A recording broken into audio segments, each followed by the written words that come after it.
Good afternoon. Good afternoon. Welcome again to the Schemel Forum lecture. When today's guest accepted our invitation to speak on cybercrime at a Schemel Forum World Affairs luncheon, the topic seemed important but somewhat remote. Pun not intended. That was notwithstanding the Justice Department's claim that cybercrime is one of the greatest threats facing the country with enormous implications for our national security, economic prosperity, and public safety. In the past few months, the threat has become our reality. The extent of the damage that can be done is beyond the reaches of our imagination. These crimes are not dependent on armies and weapons. They are committed with the push of a button. Judge Thomas Vanaskie of the United States Third Circuit Court of Appeals is known not only for his judicial wisdom, but for his early understanding of the power of the internet, for better and for worse. So the timing for this discussion is important. We might wish that it were just another intriguing international affairs topic, but it is much more. So instead of reciting stories of Tom's outstanding performance as a judge in a court that is only topped by the Supreme Court of the United States, I will turn the podium over to him to discuss crime online, the investigation and prosecution of cyber criminals. Thank you.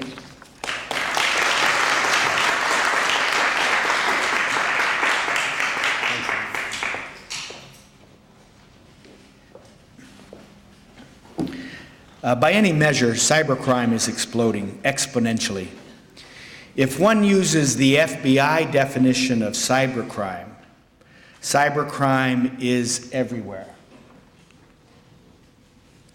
Cybercrime by the FBI is defined as any criminal or other offense that is facilitated by or involves the use of electronic communications or information systems, including any device or the internet or any one or more of them.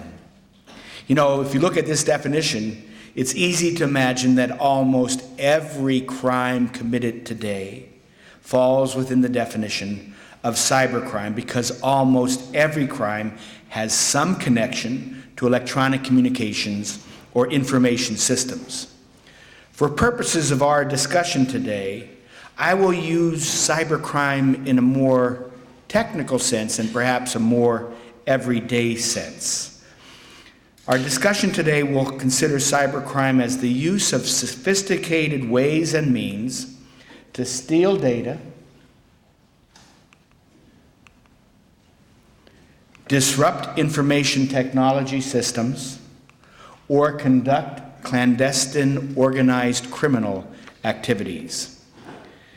Data theft, referred to commonly as a data breach today, is effected by a number of methods, such as farming, and I'll explain these in a second, farming, phishing, smishing, and of course, hacking. Farming and phishing use fraudulent websites to trick one into giving away credit card numbers, account usernames, passwords, and personal identifiers. Sometimes the websites resemble real sites that you may access all the time. Other times they are simply fraudulent sites created to gather private data. The criminal captures the information provided by the lured individuals and then uses that information for identity theft or other nefarious purposes. So the concept of phishing is that they are trying to lure users to their site and then snag them and reel them in and obtain that information. Smishing is a term that is used in connection with efforts to obtain information through text messages. And so it has that term.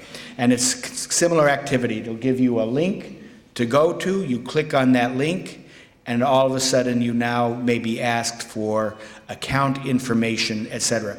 You know, it is not all that uncommon for persons we believe to be sophisticated users to be lured into these sites and provide the information. For example, that is how some of the information was obtained to effect the hacking of the Democratic National Committee servers. It started as phishing attacks. Hacking, as understood in common parlance, means securing access to a computer system to exfiltrate data. Hacking, of course, is a term that is evident in this year's presidential election, and as you all know, the Democratic National Committee's computer servers were hacked during the convention. The Obama administration is presently pondering responses for what is believed to be Russian-sponsored hacking of political targets. Hacking is also involved in efforts to disrupt information technology systems. And one way that is done is to secure access to a computer system, to exfiltrate the data. This is a link to an article that describes, yes. And we're going to work with Emily here to, oh, we missed that one, Emily. Can we go back? Yeah.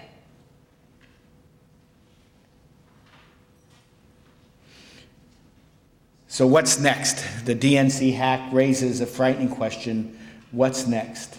And the hack has been linked to companies in Russia, and it appears to have been state-sponsored, which is in and of itself a very scary phenomenon. We can go back to the slides. That's all right. Wonderful. One form of hacking is the distributed denial of service attack, sometimes known by the initials DDoS.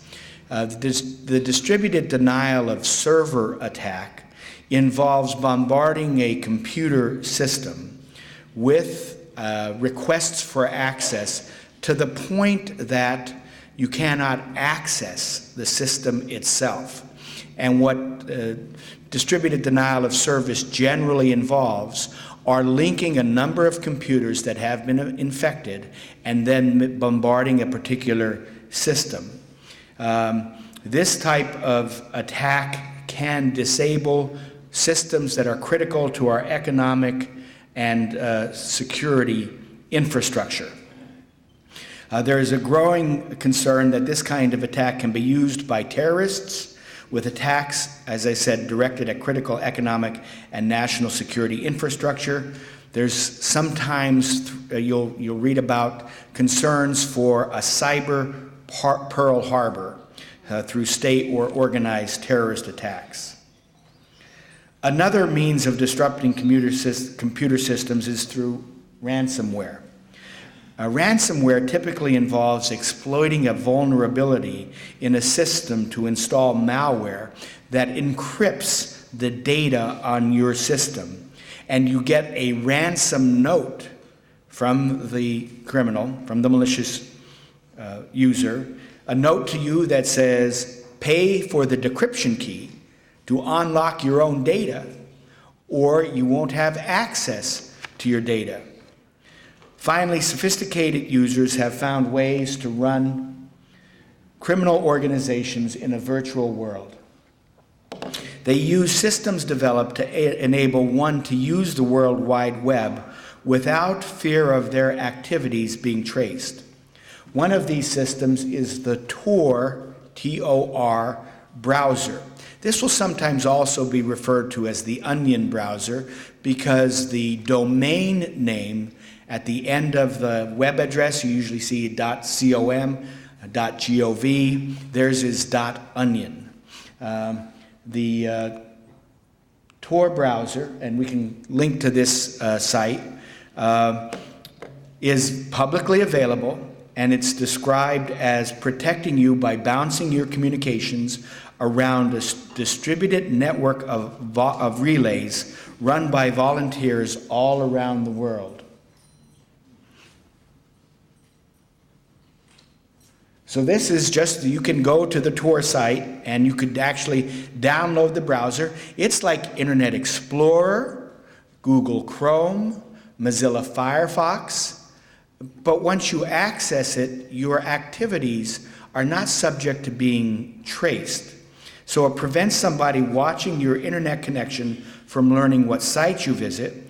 It prevents the sites you visit from learning your physical location. And it lets you access sites which are otherwise blocked. As I said, it is publicly available.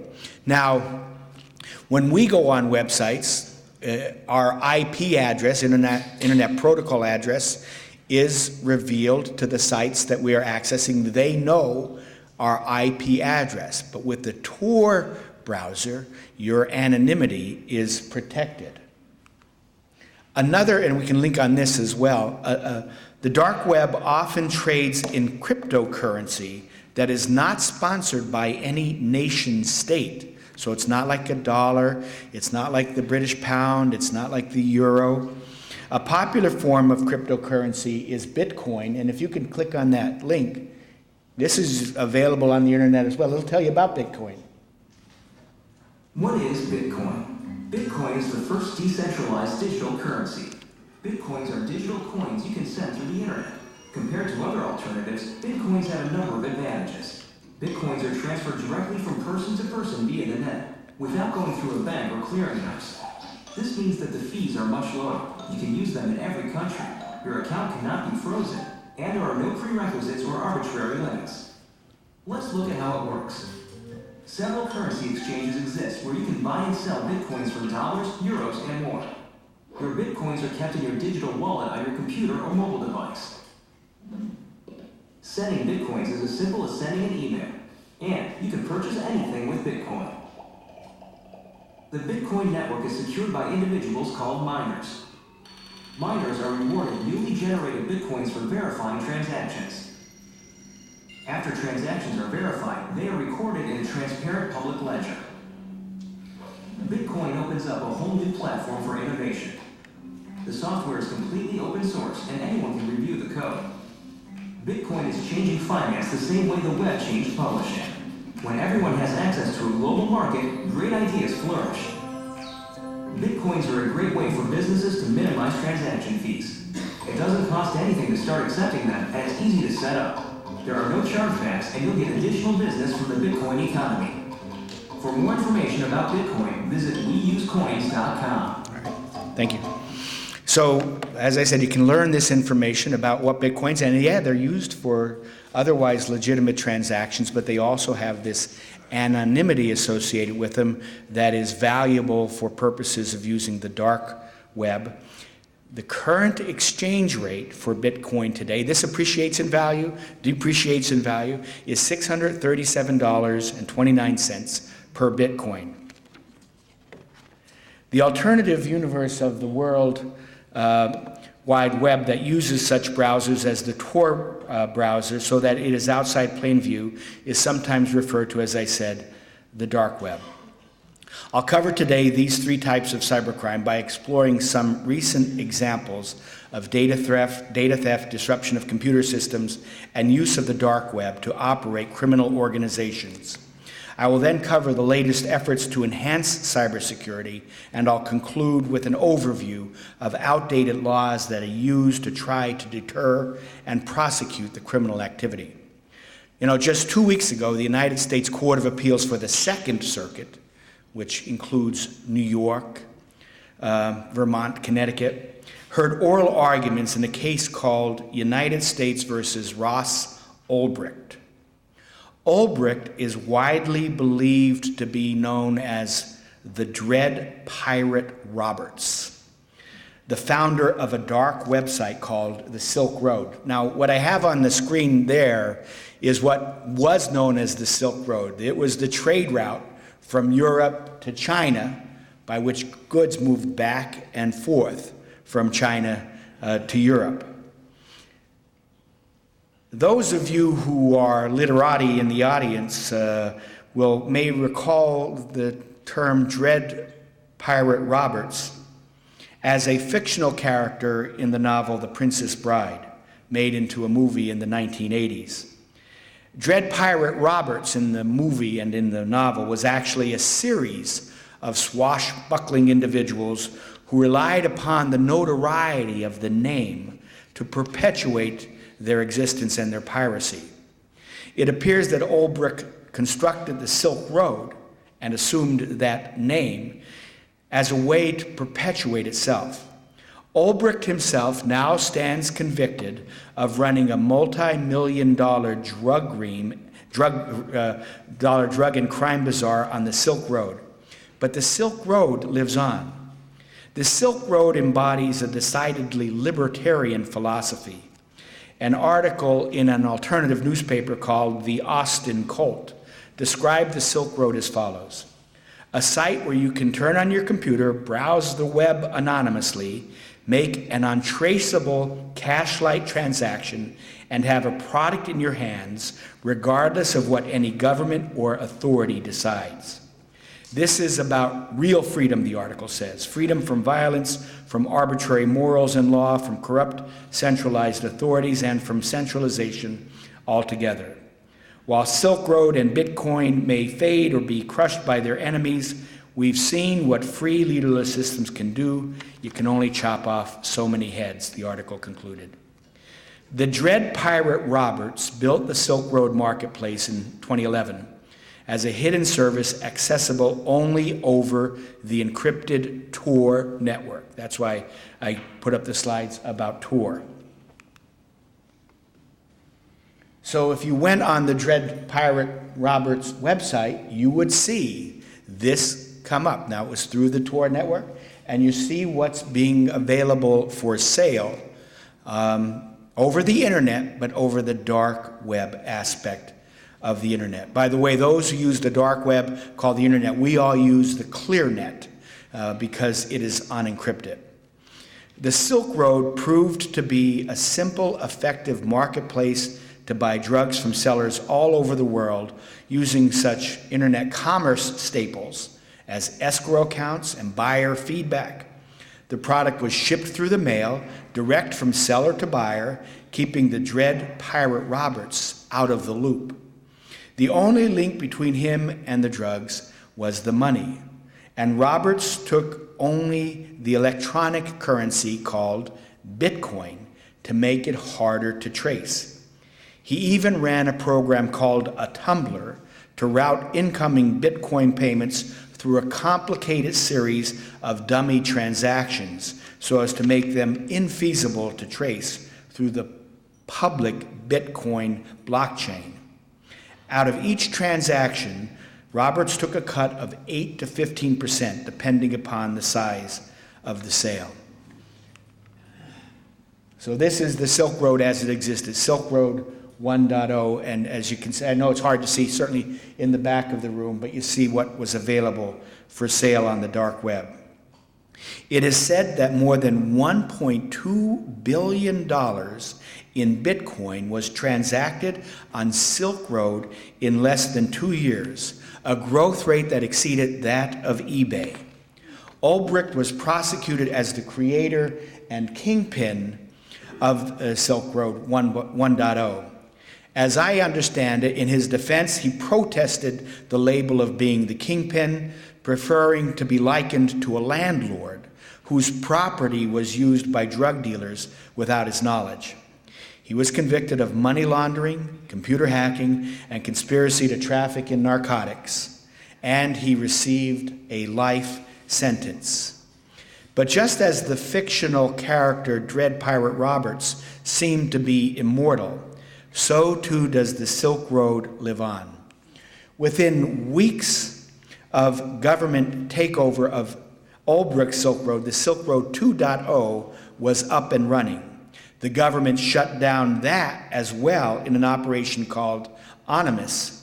Brian Farrell, using the handle Dr. Clue, received a prison term of 8 years for his involvement with Silk Road 2.0.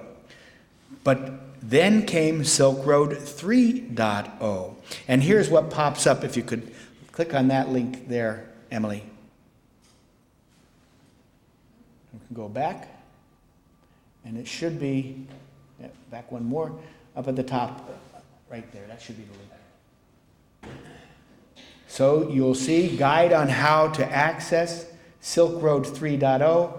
There's an anonymity newsletter.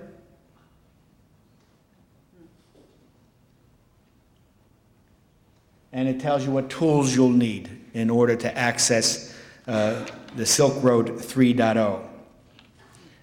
In an article published in August of this year in the International Business Times, it was reported that online drug sales have tripled since the government shut down Silk Road 1.0 in 2013. New dark websites have been developed. An example of that is Agora, and I understand that Agora is Greek for the central marketplace in Greek cities. But you see deep.web, and this would be an example of the Agora marketplace, again used to deal in illicit substances. If a dealer, these sites are so resilient and so successful because they take advantage of basic marketing principles. As one author explained, think about reciprocity, ratings and reviews, consistency, a standard repeatable process, and scarcity, improved supply and demand dynamics. The author elaborated on these principles. No longer did a drug Silk Road user have to deal with shady drug dealers, fake drugs, or drugs that included other chemicals or substances that they didn't know were there. Silk Road eliminated the need to deal with shady distributors, the fear of buying fake drugs, and ensured that there were not other unknown chemicals or substances acting as a filler in the drugs. If a dealer on Silk Road sold bad or fake drugs, they were removed from the platform. The highest quality products and users were brought to the top. Scams from any user were dealt with swiftly. Everyone respected the community in a traditionally gang or cartel-related industry. Before, you might have been supporting a cartel in Mexico with your drug purchase. Now you are buying direct from another user. Just like, the article goes on to say, just like Uber and Lyft made the taxi industry different and accessible, so did Silk Road for the drug industry. The anonymous dark web and the existence of non-state sponsored currency makes detection and prosecution so difficult. Law enforcement must rely upon old-fashioned techniques such as undercover agents and confidential informants to ferret out these criminal organizations.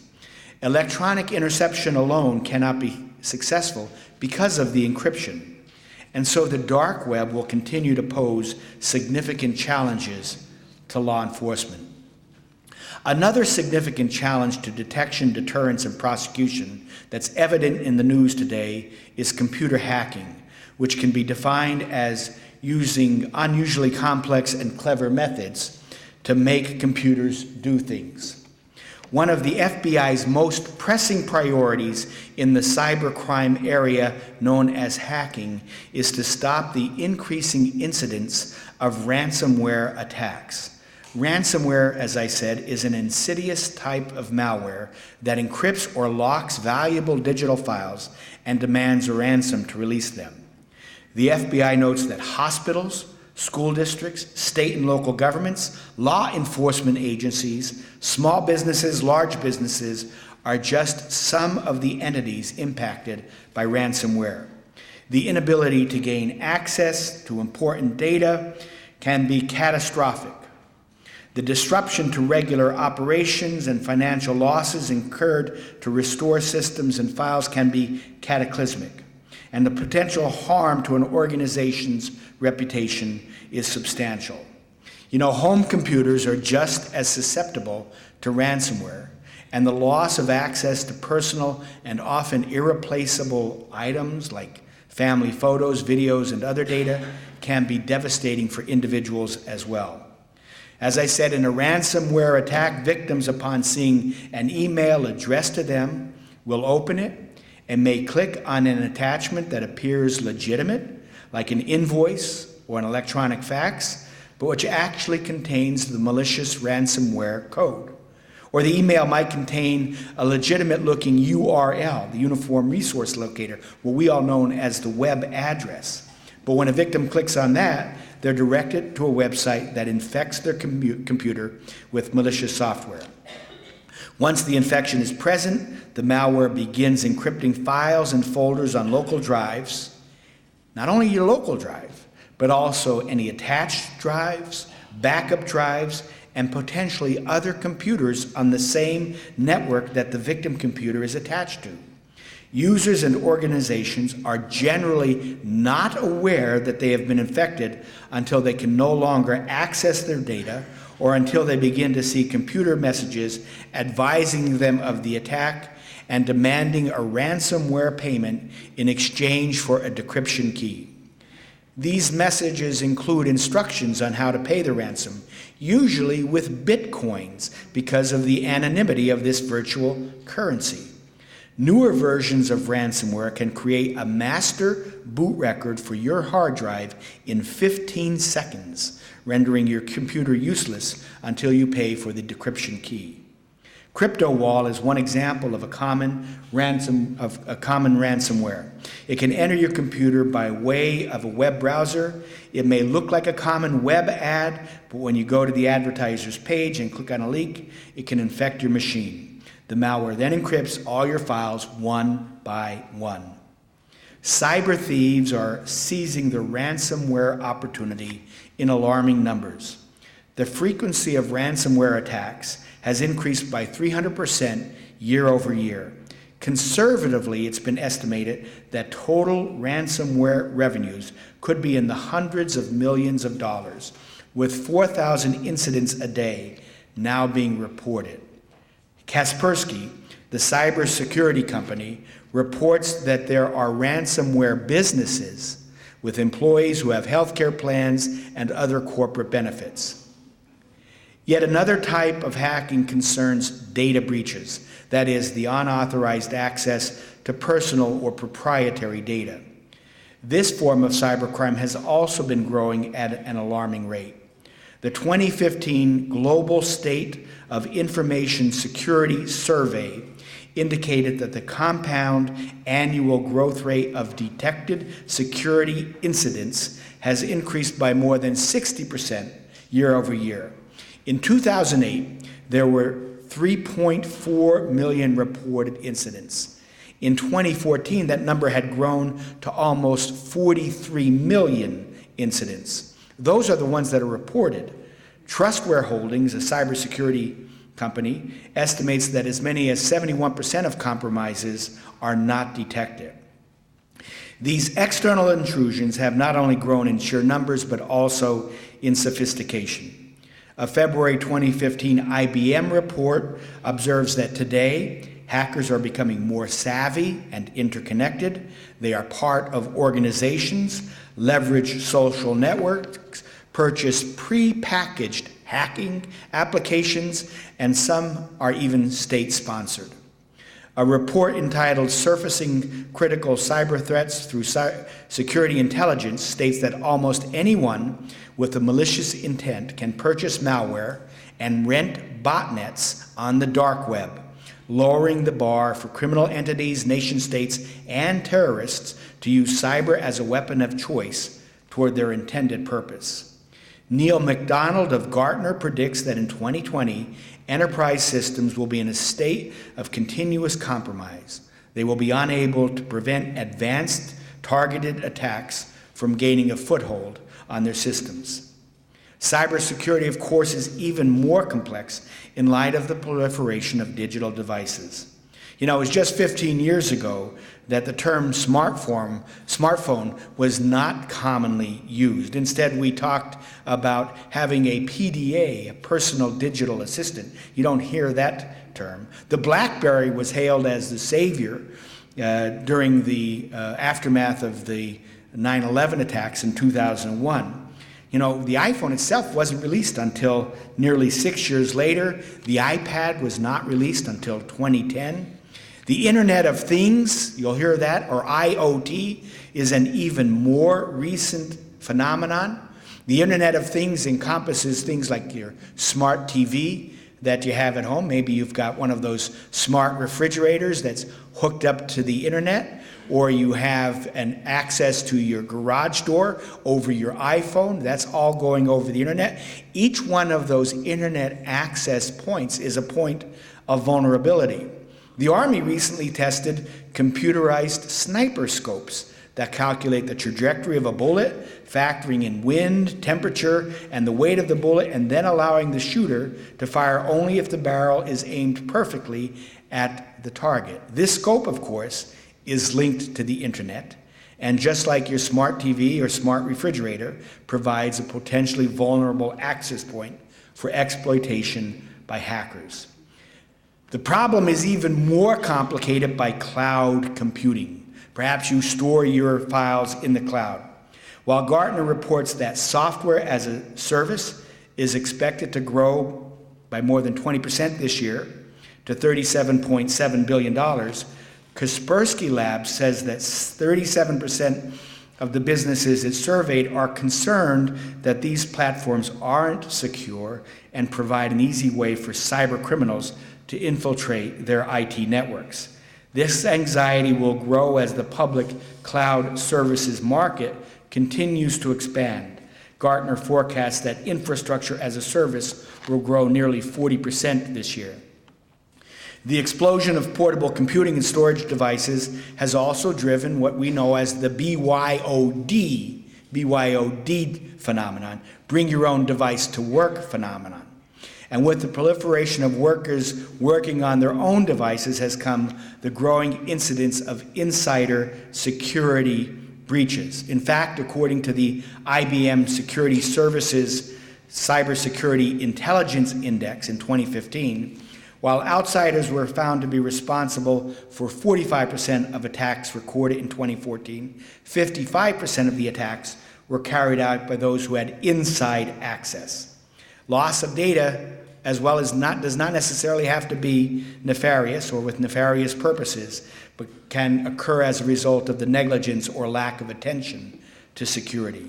In short, the dynamic nature of data, the high demand by different types of users, and its distribution across the work environment make vulnerability to cybercrime much greater today. And I wanted to go over a couple of notable breaches and hacking incidents of the last several years. In terms of insider threats, suspicion focused on a financial advisor of Morgan Stanley when an ad appeared on a site called Pastebin, Pastebin, a popular source of dark web links. I went on Pastebin last night. I found on Pastebin information that gave me the name, email address, credit card number except the last digit, and password information for a number of individuals who work for the Democratic National Committee, because that's been posted on Pastebin. Now, getting back to the Morgan Stanley incident, there was an ad that appeared on Pastebin. It offered 6 million account records, including passwords and login data. That's why I said that data exists out there. You can find it. The seller sought payment through a web currency called Speedcoin. Speedcoin, as I understand it, is a light version of Bitcoin.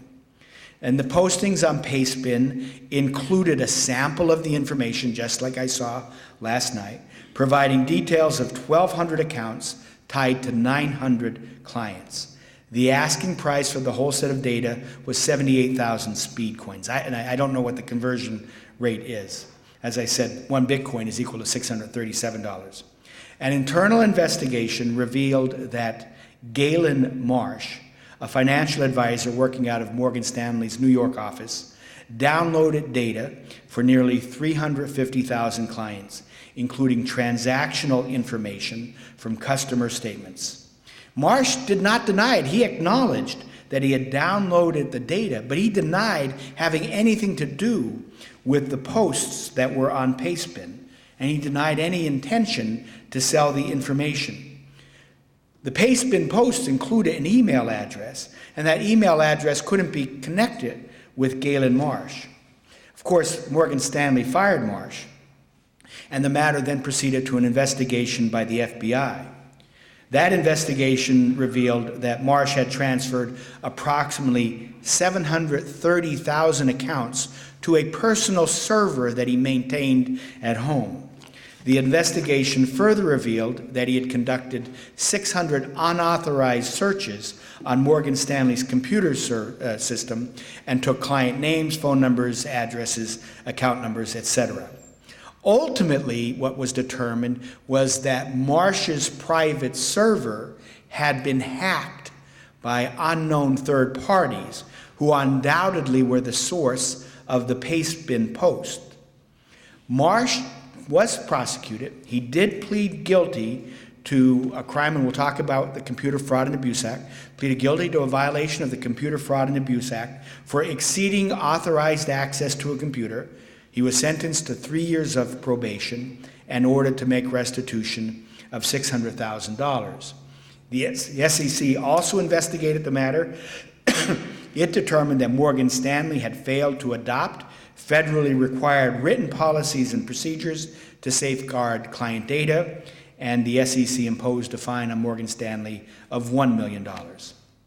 Another well-reported hacking incident involved the Twitter account of the Associated Press. In April of 2013, the AP reported that a bomb had exploded in the White House and that President Obama had been injured. The Dow Jones Industrial Average reacted immediately, dropping 150 points within a matter of minutes. This decline wiped out $136 billion in market value. The hoax was quickly discovered, and the market rebounded, but the incident shows the vulnerability of our financial markets to cybersecurity incidents. This hack of the AP Twitter account was traced to the Syrian Electronic Army, which was intent on attacking accounts of Western news media outlets for their reporting on the Syrian conflict. In March of this year, the Department of Justice unsealed criminal complaints filed in the United States District Court for the Eastern District of Virginia. A 22-year-old who has the handle The Pro, Ahmad Umar Uga, and a 27-year-old man, Firas Darda, known as The Shadow, are accused of engaging in this hoax regarding this terrorist attack, attempting to cause mutiny of U.S. armed forces, access device fraud, unauthorized access to and damage of computers, and unlawful access to stored communications arising out of the AP Twitter account hack and other illegal digital incursions, including taking control of a recruiting website operated by the United States Marine Corps. I have a copy of the complaint, and it goes in great detail about what these cyber terrorists were up to. As a result, they were placed on the FBI's Cyber Most Wanted list. The FBI now has a Cyber Most Wanted list.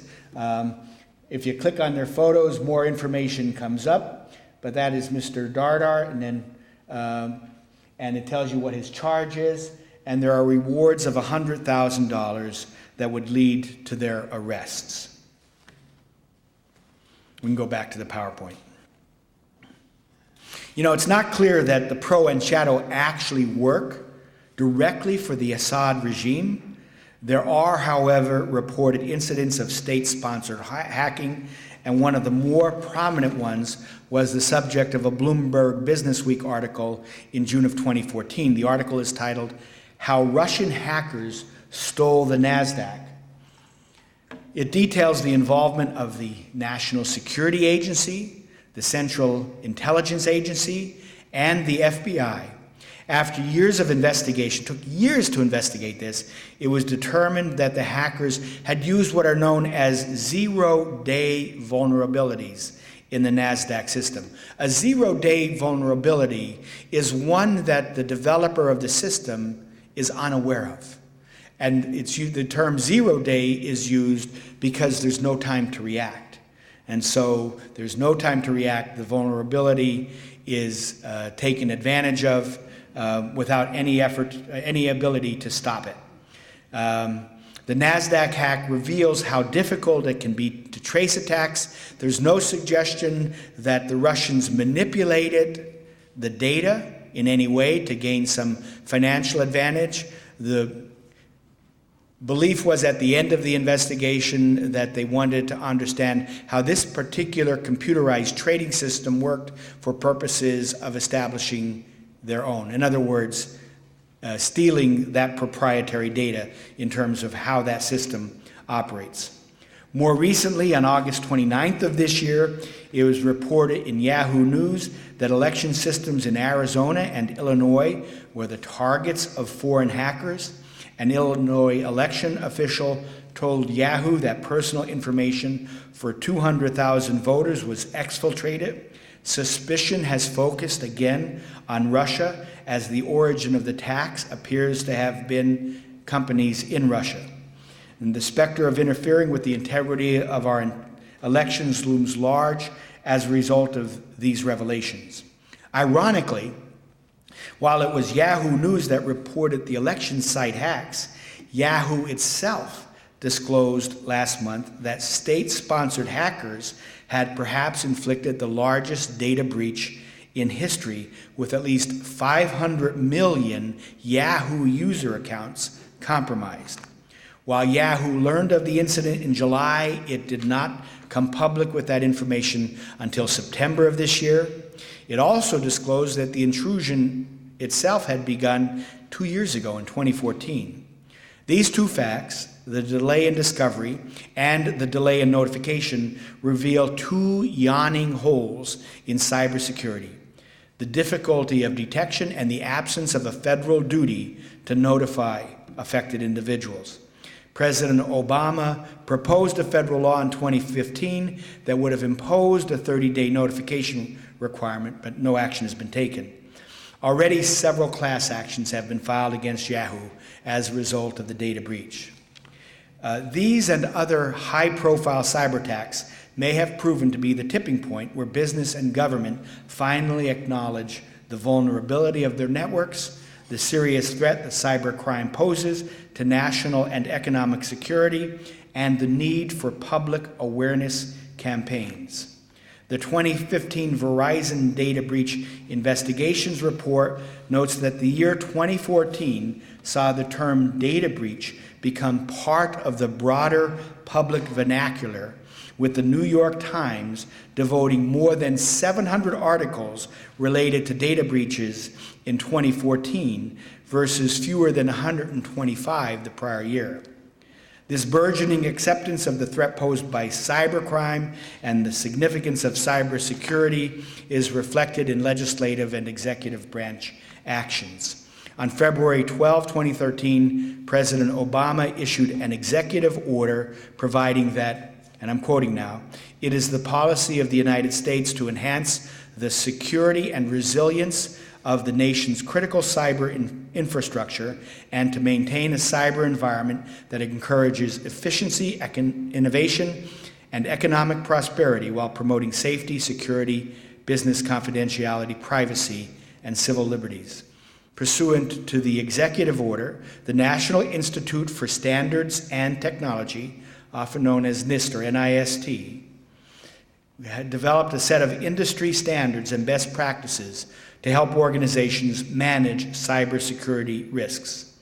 Issued in February of 2014, the NIST Cybersecurity Framework provides a common taxonomy and mechanisms for organizations to describe their current cybersecurity posture, describe their target state for cybersecurity, identify and prioritize opportunities for improvement within the context of a continuous and repeatable process, assess progress toward the targeted state, and communicate among internal and external stakeholders. On December 18, 2015, less than a year ago, President Obama signed the Cybersecurity Act of 2015, described as arguably the most significant piece of federal cyber-related legislation enacted to date. The centerpiece of this legislation is a mechanism for sharing cyber threat information among private entities and federal government agencies. The Act affords immunity or safe harbors from liability for private parties that adhere to the information sharing procedures, and that includes immunity from antitrust liability. The information shared will not be subject to disclosure under the Freedom of Information Act. The Act prohibits retaliatory hacking and limits the purposes for which the information may be used to cybersecurity and cyber threats. The legislation calls for a cybersecurity workforce assessment. This is an area that is in urgent need of attention. It also authorizes various entities, including entities outside the federal government, to monitor certain information systems and operate defensive measures for cybersecurity purposes. Finally, it amends the Access Device Fraud Act, that is the legislation that criminalizes aspects of identity theft where somebody obtains fraudulently a credit card. It now has extraterritorial application. A person outside the territorial jurisdiction of the United States is subject to the statute so long as the offense involves an access device issued or connected with an institution organized under U.S. federal or state laws. In February of 2016, President Obama issued the Cybersecurity National Action Plan. The plan establishes a commission on enhancing national cybersecurity, supported by NIST. The commission will make recommendations on actions that can be taken over the next decade to strengthen cybersecurity in both the public and private sectors while protecting privacy, maintaining public safety, and economic and national security. Another component of the plan is the rollout of a national cybersecurity awareness campaign. Now, I have to question how well this is being rolled out because this is Cybersecurity Awareness Month. October is Cybersecurity Awareness Month.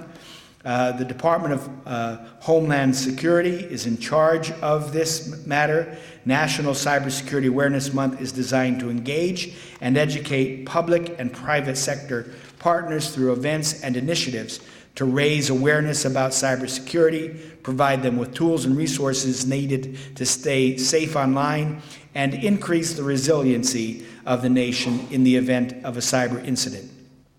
The National Cybersecurity Alliance will partner with Google, Facebook, and others to help safeguard citizens' data.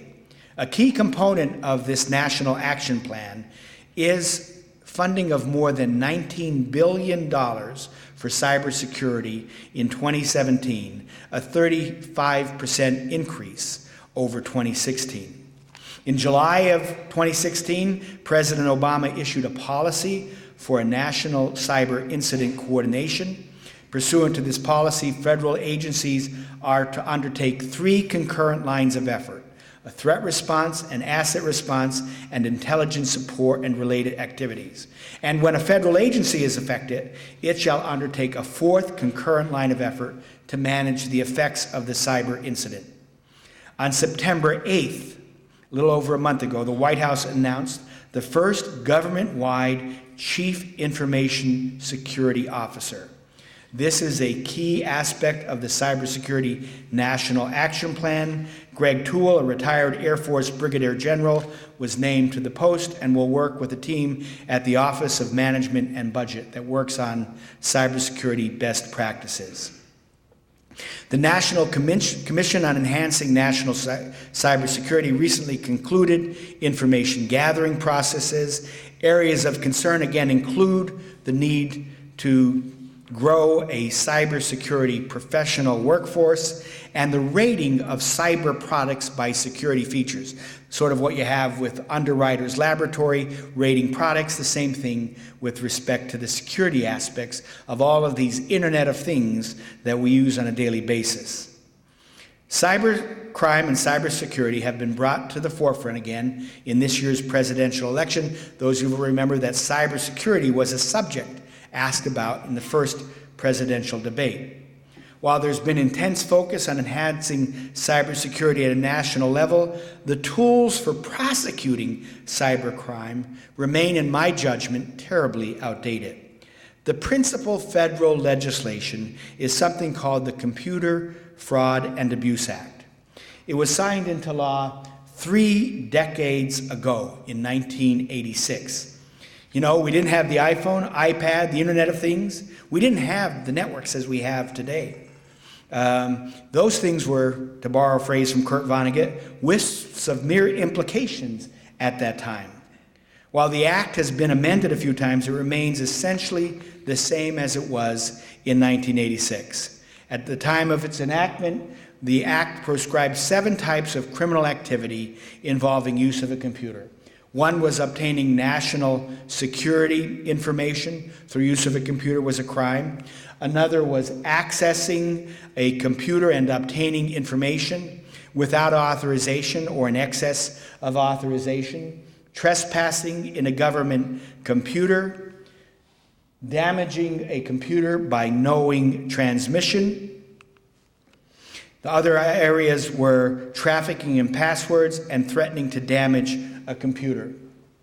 In some circumstances, the Act allows victims who suffer specific types of loss or damage as a result of violations of the Act to bring civil actions against the violators for compensatory damages and injunctive or other equitable relief. And I will tell you that courts, other courts, struggle with the question of whether you have the right to sue when your personal identifying information has been compromised.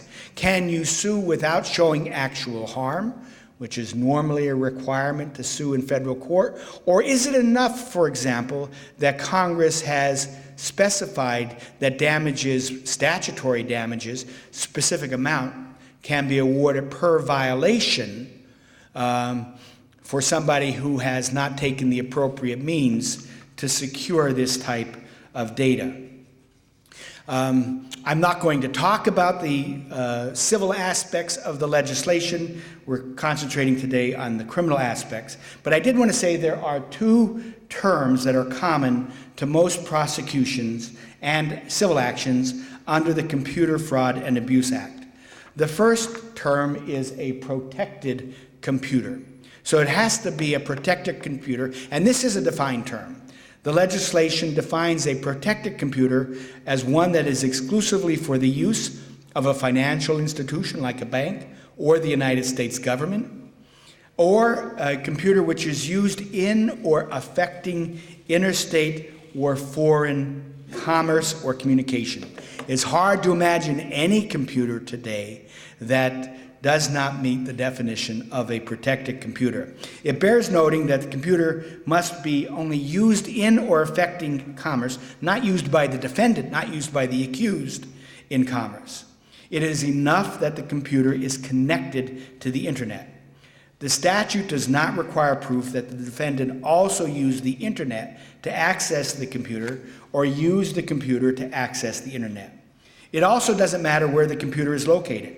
The legislation covers an attacker within the United States attacking a computer system located abroad, or even situations in which individuals in foreign countries route communications through a United States computer as they hack into a computer system in another country.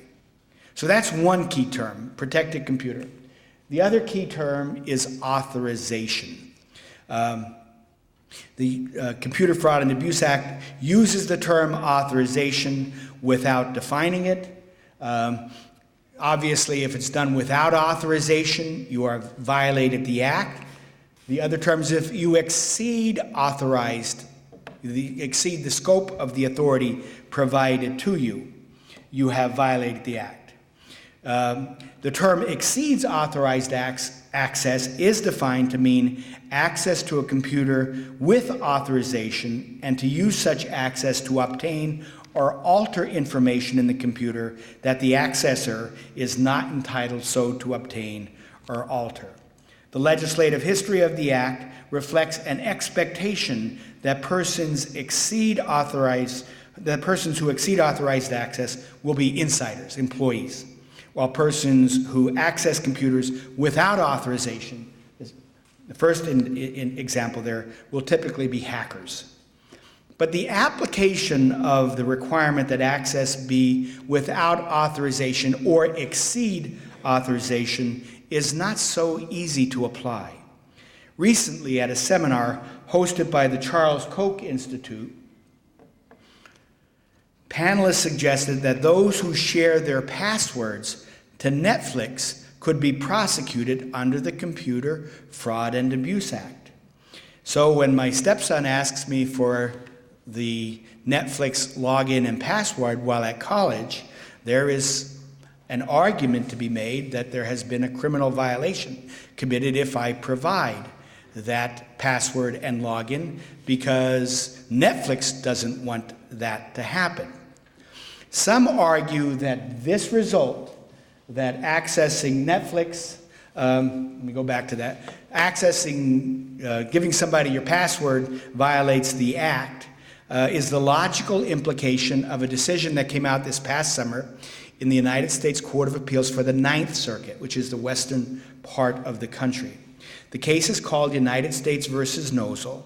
In that case, David Nozzle obtained voluntarily, he was given a password by an employee of a company called Korn Ferry International. He had been fired. The coworker gave him the password. He used it to access one of the firm's databases and was accused criminally for unauthorized use of a computer system under the Computer Fraud and Abuse Act. The conviction, he was convicted, went up to the Court of Appeals. The conviction was affirmed in a split decision. Judge Margaret McCown wrote that Nozzle and various amici, an amicus is a friend of the court who submits a brief in support of a party's position. And there were a lot of amicus in support of Nozzle's position, the defendant's position, and said that their hypotheticals about the dire consequences of criminalizing password sharing are misplaced. Said this case has nothing to do with password sharing. What Judge McCown found is that the employee who shared the password with Nozzle had no authority from Korn Ferry to provide her password to former employees. She wrote that at issue is language in the legislation that makes it illegal to access a computer system without authorization. McCown said that without authorization is unambiguous, a non-technical term, and given its plain and ordinary meaning, it signifies accessing a protected computer without permission. There was a strongly worded dissent by Judge Stephen Reinhardt, and he asks an important question about the reach of the legislation. Remember I said we're talking about authorization? Well, authorization from whom? Reinhardt argues that Nozzle's use of the database was unauthorized by the firm, but was authorized by the former employee who shared it with him. For you and me, the case means that unless Netflix specifically authorizes you to share your password with your friend or family member, you may be breaking federal law. Reinhardt wrote that this is not what Congress intended. He states that in the everyday situation that should concern us all, a friend or colleague accessing an account with a shared password would most certainly believe, and with good reason, that his access had been authorized by the account holder who shared his password with him. Reinhardt was critical of the government's boundless interpretation of the Computer Fraud and Abuse Act.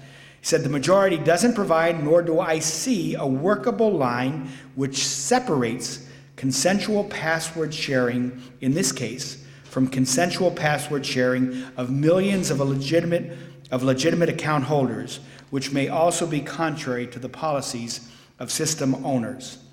You know, for example, the courts were not to share our password, but if my wife wanted me to access her email to see something and gave me her password, technically that would be the violation of the Computer Fraud and Abuse Act.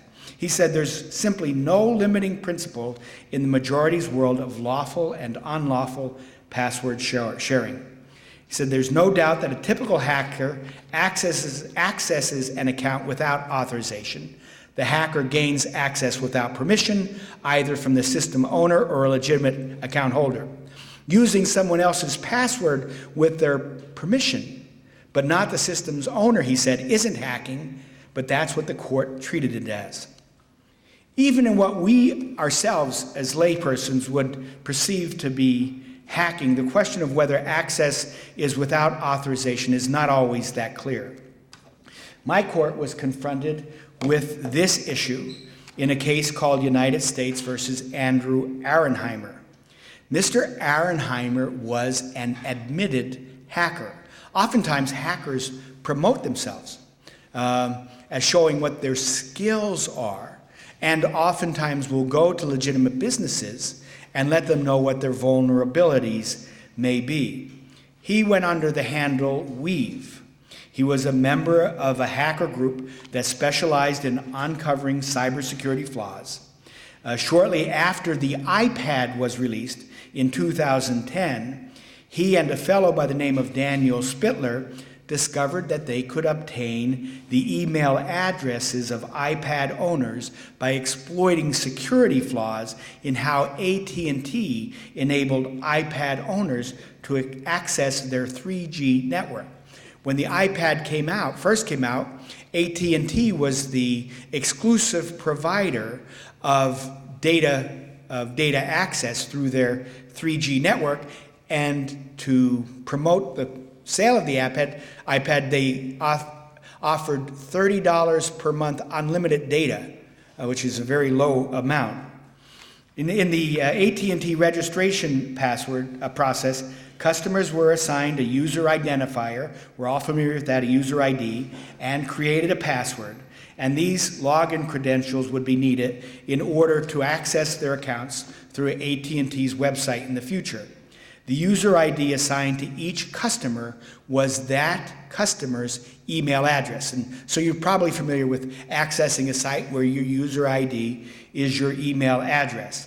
AT&T decided it's going to make it easier to access its system, to log into their accounts.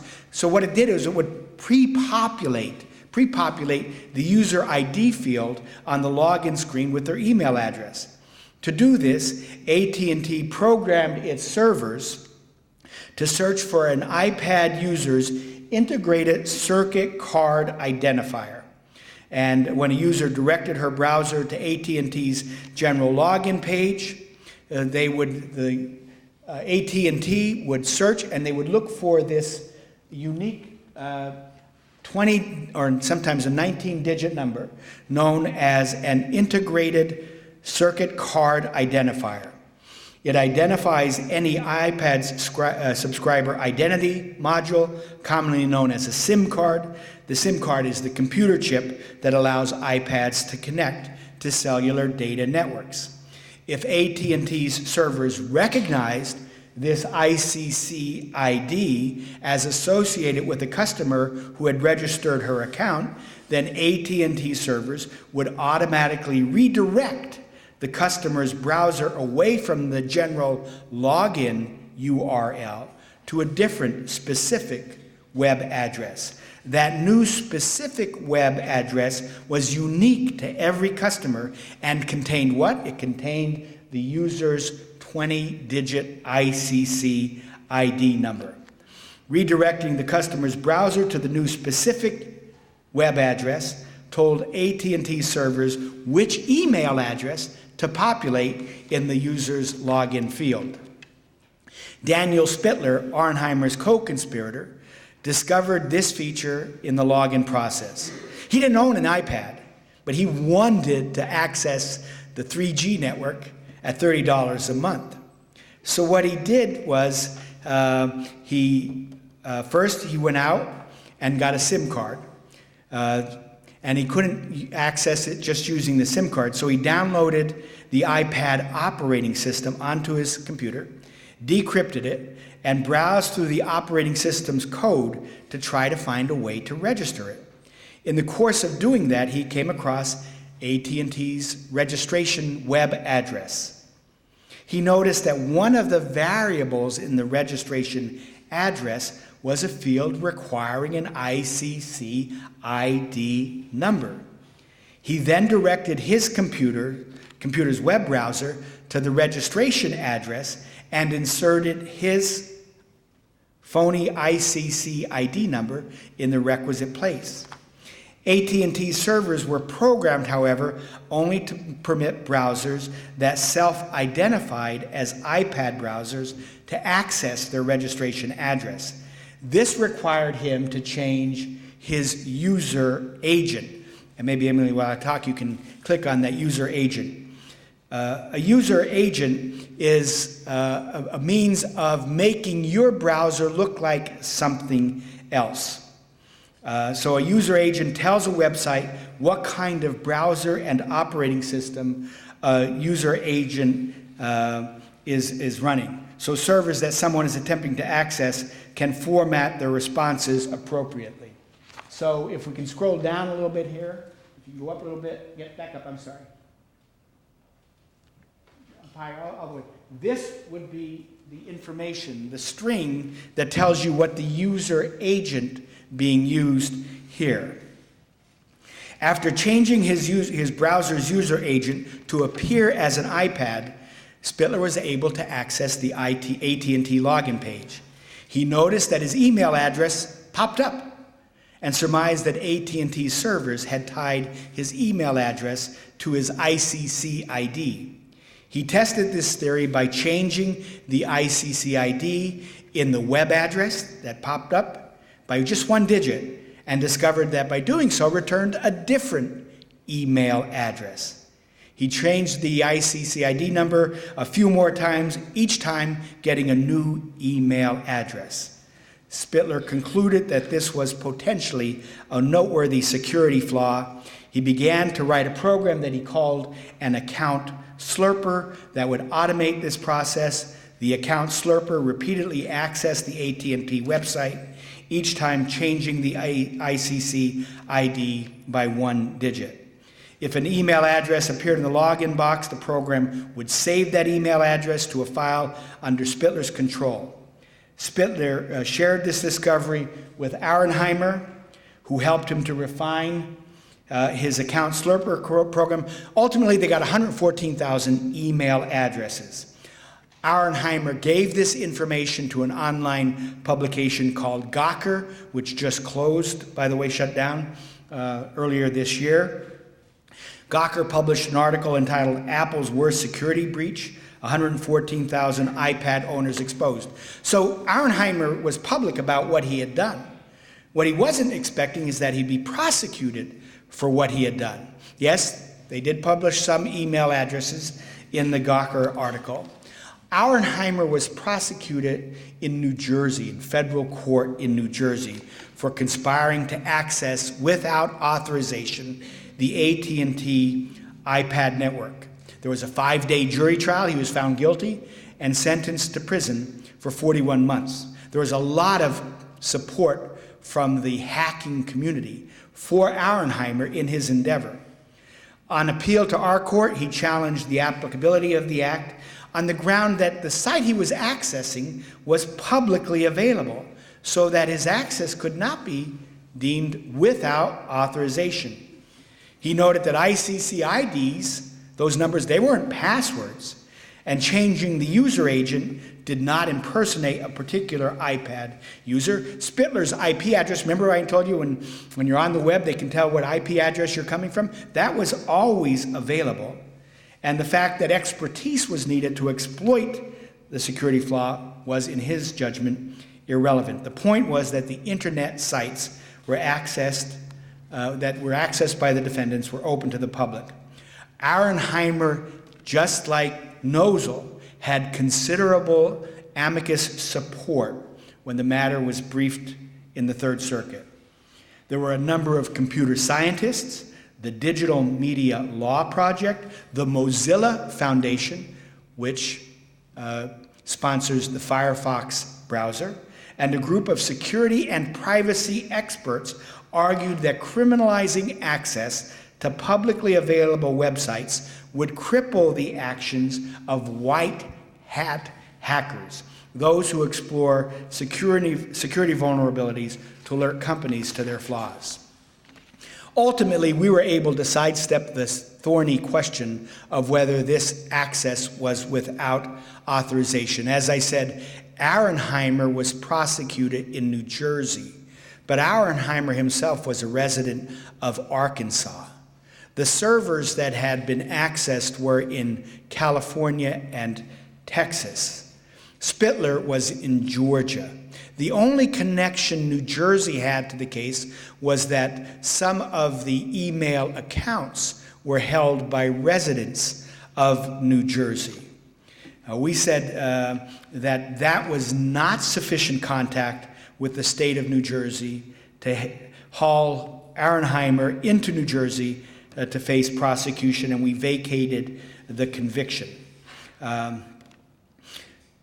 That ended the matter as far as I know. Auernheimer has fled the United States. He has not been prosecuted. The last communication I'm aware of, he was in Lebanon.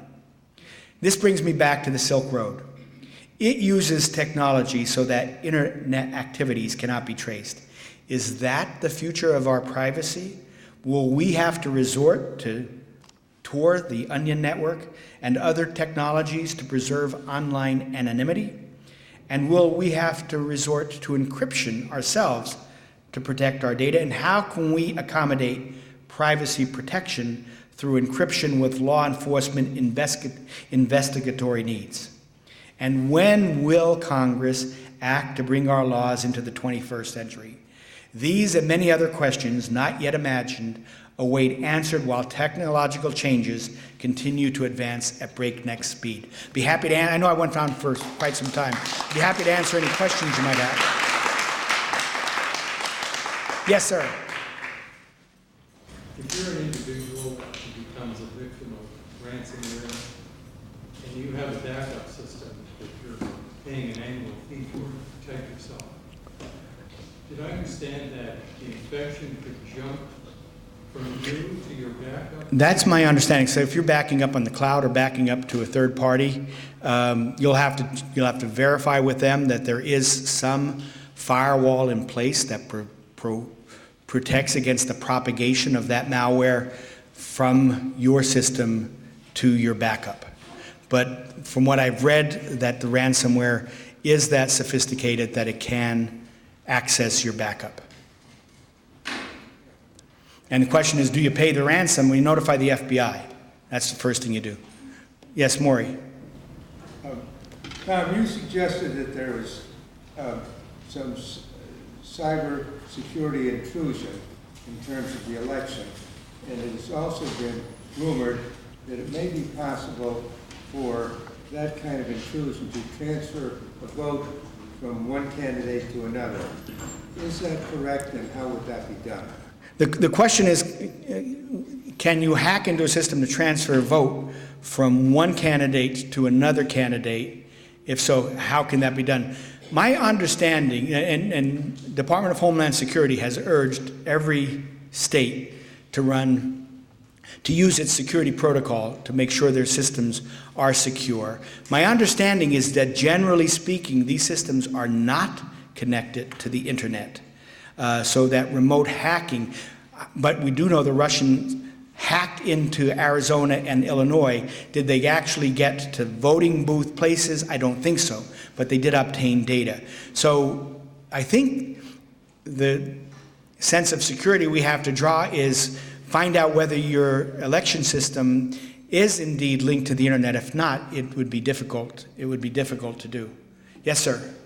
The Auernheimer decision out of the third district is disturbing because, as you said, you sidestepped it by arguing jurisdictional issues rather than whether the law was broken. So he's potentially at risk of being brought to court in Georgia or Texas, California, yep, Arkansas. Yeah, he is at risk. Our decision would not have precluded a prosecution. What you have to wonder is why those jurisdictions declined to prosecute, or why it was New Jersey that took up the baton on this one and decided to run with it. I'm not sure. New Jersey did not have I think AT&T has a substantial presence in New Jersey. Maybe that is it. But yeah, it is a vacator of his. We vacated his conviction without prejudice to the government to file. I'm not sure what the statute of limitations is. That occurred in 2010, and we're now in 2016. There would be a statute of limitations at play there. Yes, sir. Well, I was on that panel. Yes. Is it possible to put a virus in your own data, not as a person, but as a company, so that when somebody hacks into your data and captures it, the virus goes in and destroys the computer? Is it possible to Incorporate the virus right? in a company's data, so that when somebody hacks their data, that virus is accessed into their hackers. My understanding is that is possible and is oftentimes a means of extending the attack. You know, you put it in there, it's like a sleeper agent, and then it gets accessed, and then my understanding is, yes, that is possible. Yes. Change of pace. Sondrak's introduction alerted me to the possibility that you might serve on the same court as Merrick Garland. Is that not so? That's not so. Yeah, but I do know Judge Garland, and we serve at the present time on courts of similar jurisdiction. Yes. One other question. If you back up the stuff you want to keep onto a separate external hard drive, and then unplug that hard drive and put it someplace else, if the malware gets in there to capture all your stuff, can't get in there. It won't get to that disconnected external hard drive. Yeah, that's one way to protect it. All right, any other questions? Well, thank you very much for your patience. Thank you.